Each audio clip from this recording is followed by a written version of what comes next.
Yo, what's up guys, welcome back to the channel.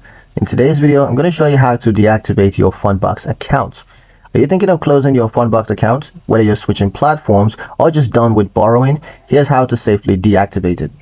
The first step is to log into your Fundbox dashboard. Of course, go to fundbox.com and log in using your email address and password.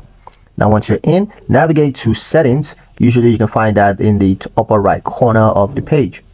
And then you're going to click on account preferences or security settings, depending of course on the layout.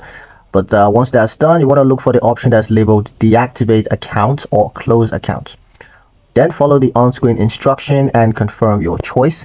Now you may be prompted to contact Fundbox's support to finalize the process, and if that's the case, go ahead and do that.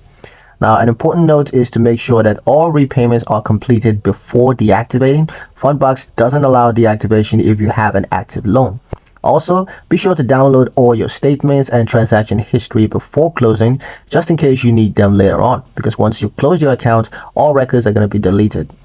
So yeah, that's pretty much it for the video guys. Hope you liked it. Hope you found the information here useful enough. If you did, like, share and subscribe for more helpful tutorials. Thank you guys for watching, and I'll see you in the next one.